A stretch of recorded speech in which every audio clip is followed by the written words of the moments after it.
Today is Monday, May 11th, and PFT, I think those were the two best episodes of The Last Dance. I'm going to start with a quote, actually. The last montage in episode 7, when MJ was talking about his competitive drive, and he said, people will see this and say he wasn't a nice guy and he may have been a tyrant. Well, that's you because you never won anything. That had me ready to run through a brick wall. Those were two awesome episodes. The thing is, he was right. MJ sees the world on a different level from everybody else, and yes, that probably makes him an asshole to the rest of us. But on the other hand, it also is exactly what made him great. And he was crying because he was so pissed off that people didn't expect as much from themselves as he did from everybody else. Or maybe he was just crying because he was thinking, "Oh shit, MJ, you're about to cry. That sucks. You better, oh man, I'm going to cry because I'm thinking about myself crying." I think he might have been crying because he probably at times has felt misunderstood. You know, you talk about the first, they had that whole segment in episode 7. I thought episode 7 was the strongest episode of the entire documentary. It was so well done. But him retiring, the media narrative that started that was like, oh, well, it must have something to do with his dad getting shot, must have something to do with his gambling, which... That is one of those times where I'm happy this didn't happen in 2020 because the conspiracy theorists would be out of control. It'd be so much worse than it was already with the media running with it. On the other hand, I agree with you. I think that there would be so much stuff out there about his dad getting shot and how it was MJ's fault, but it would come from people who weren't established in the media. It's wild to think that in the mid-90s media, all these people who were given columns were no better than just like some Twitter egg that wanted to like put this shit out there, and they got away with it, and they still have jobs to this day. It's crazy. Like, I know when Sean Taylor was shot, there was some stuff that came out too, like with Coward and Michael Wilbon. It's wild. At the end of the day, we're all Twitter eggs, just some of us have a much bigger platform, and the fact that they went like straight up with this narrative is just insane to me. Yeah, it was insane, and it's but that episode and how much it affected him and coming back and the I'm Back press conference, it was all so good. And I think this also, the reason why these two episodes were so great was it really was MJ to his core with the shit talking, calling Scott Burrell a hoe, which very, very funny. I wonder though, when they did that, do you think they sat down? Do you think ESPN sat down and was like, should it be HOE or HO? Like actually have a discussion over it? Whoever was doing the subtitles. That was Jordan. That was Jordan getting Final Cut. Like, that was really the only reason that he wanted to make sure that he had the last view on this, was so that he could make sure that his subtitles of talking shit to Scottie Burrell were 100% accurate. I actually think that the meanest thing that he said to Scottie was, go home and feed your cat. Go home and feed your cat is like, get your fucking shine box. That's like, you can't come back from go home and feed your cat. Guy. Yeah. Yeah, that was the best. He was so mad about it because he was like, I basically tried to get Scott Burrell to fight me for forever, and he just wouldn't do it. He's too nice of a guy. Yeah. Scott Burrell also, weirdly, we'll get to the Steve Kerr and how MJ respects Steve Kerr because he went at him, but Scott Burrell was the only guy who in MJ's career could have been like, dude, I was a better baseball player than you. He was drafted in the first round in Major League Baseball. Well, he probably didn't want to say that because Jordan would have murdered him if he had said that to him. That would have been like a bridge too far for him. And kind of the whole narrative in this whole thing is, MJ was an asshole, but he was competitive. It was part of his personality. And being an asshole, it can make you exceptional. I want to rephrase that. If you are exceptionally talented at what you do, and you're an asshole, then people view it through a different prism of, okay, you're bringing out the best in everybody. And if you're an asshole and you're anything less than great, then you're just Lance Stevenson. You're just like a guy that nobody really will ever truly care about that much. But with MJ, like the combination of his talent and his personality, like you don't say that him being a jerk made him great, but you're saying that his greatness, like, he probably would not have been looked at in the way that we look at him right now if he didn't have that personality. Well, and it's chicken and the egg because you can't have that personality if you're not that much better than everyone else. You know what I mean? You can't push. I thought that the part where he said, I never asked anyone to do something I didn't do myself that is what a true leader is. You know what I mean? Mm-hmm. Whether you agree with his tactics, whether you agree with the bullying and pushing people to the limit, that's a different discussion. I happen to agree with it because it's professional sports. It's not like corporate America. There's a lot different. When you're pushing yourselves as hard as you can to be the greatest team ever, you're going to have to make sacrifices, and people, like BJ Armstrong said it perfectly, he can't be nice. You cannot be nice and be what he is. He is an insanely competitive guy who's better at basketball than everyone he plays with. So just that existence, it's impossible to be nice when you have to, like he said to Bill Wennington, jump on the cape and, don't let go. And the whole thing was great. And my favorite part of the 2 episodes is the 3 different stories we have of MJ seeking vengeance. And it all comes out. It was perfectly done by the director because he basically showed that no matter what you do, you're fucked. So he started with BJ Armstrong going off against the Bulls in the playoffs, and then MJ being like, fuck that, and shutting him down the next game, just shitting on him.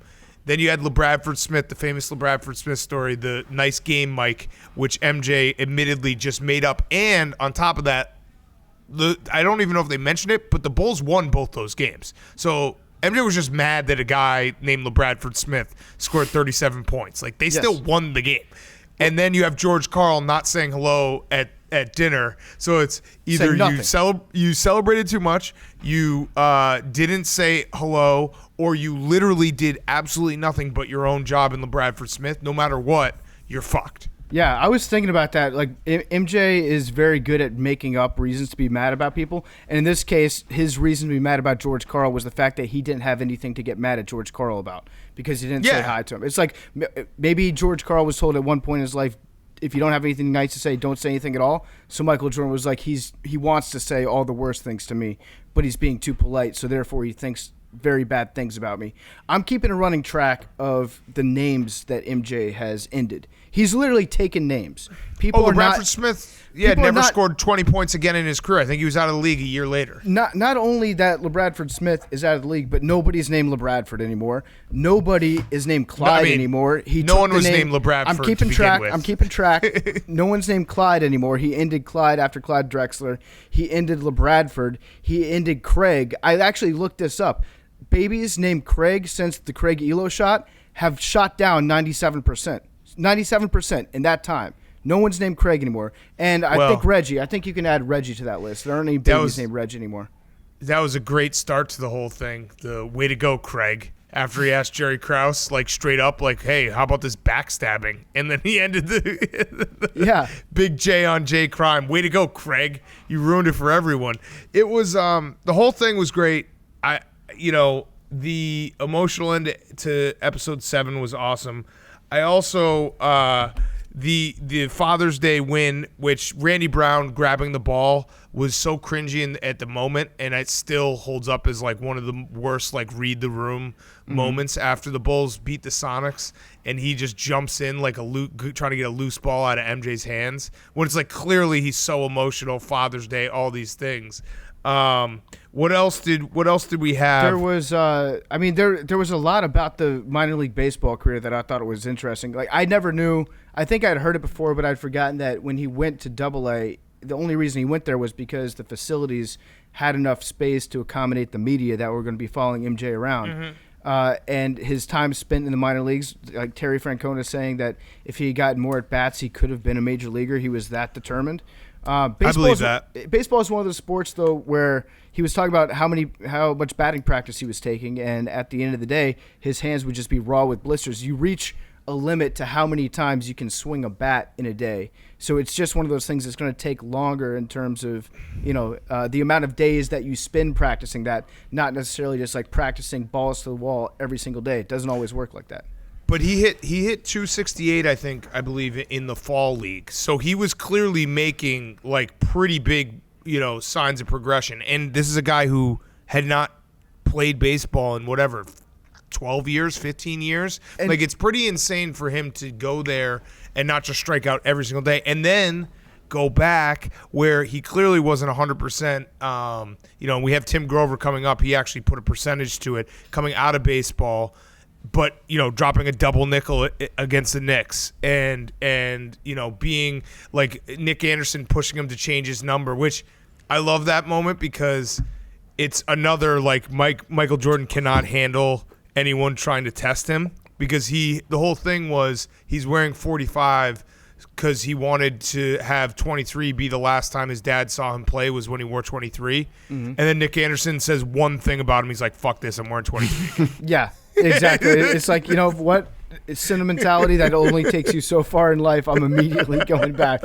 Yeah, there's no way to win. You cannot win by talking shit to Michael Jordan. It's it's impossible. And the smart people don't talk shit to him.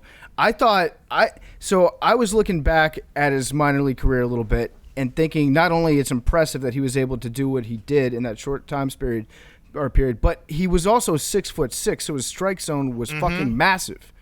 So it made it that much more difficult on him. And if I was a pitcher, I definitely would have given up. I would have tried to serve him up a meatball, because there's no easier way to get on SportsCenter than just grooving one to Michael Jordan and have him take you 450 feet. Yep.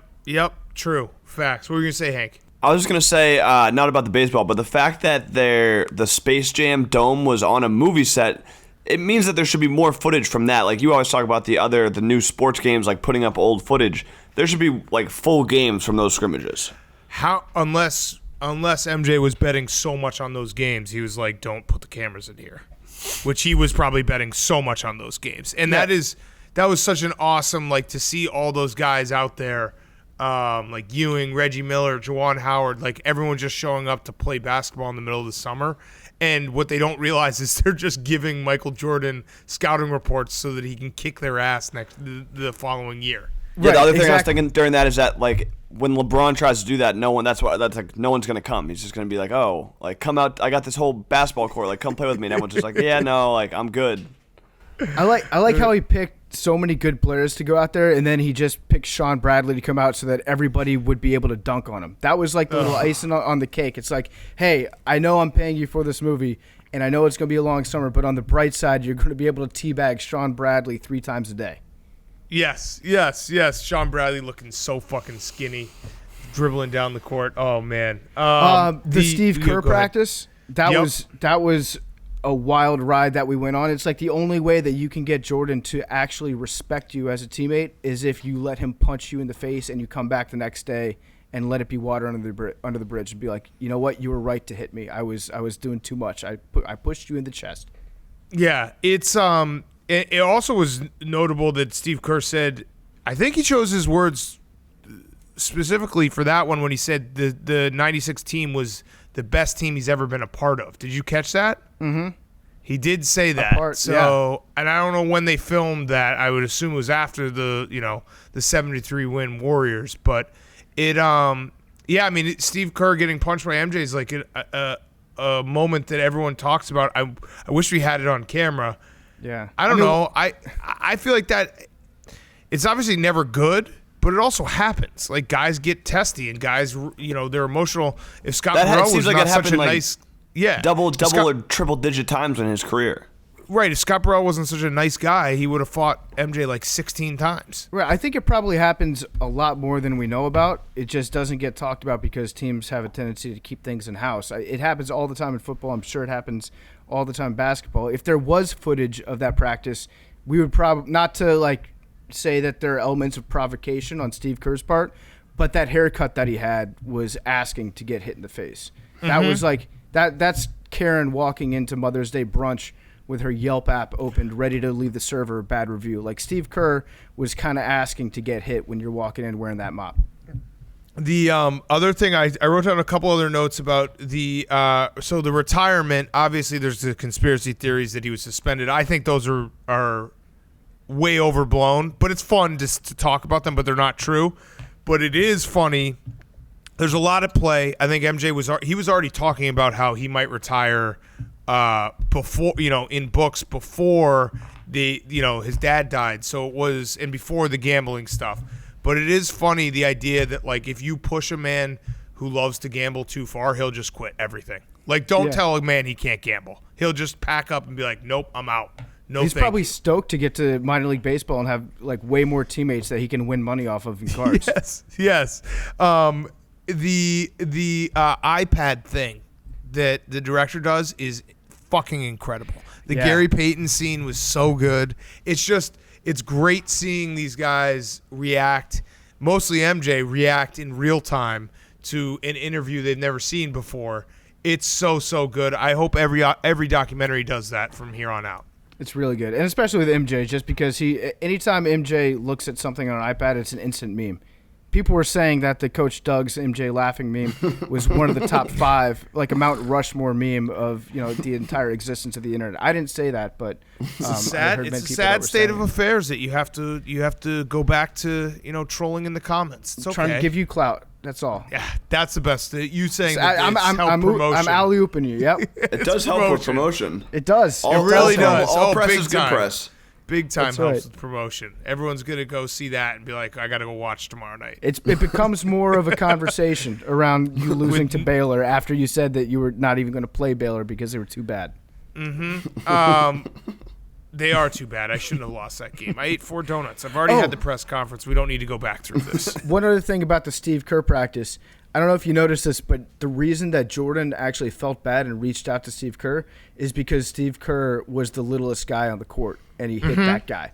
That's why he reached out to apologize. So the only other thing I wrote down, which is crazy in retrospect, MJ coming back, his first game back against the Pacers was on a Sunday, and it was actually the Sweet 16 round, or no, it might have been the first round of the NCAA tournament. MJ did 3 times the NCAA tournament. Think about that. An NBA game in the middle of March did 3 times the NCAA tournament, so much so CBS had to do a make good for advertisers because they got so fucking roasted in viewership because MJ came back during March Madness. That is crazy. I did not know that. So crazy. What kind of make good did they do?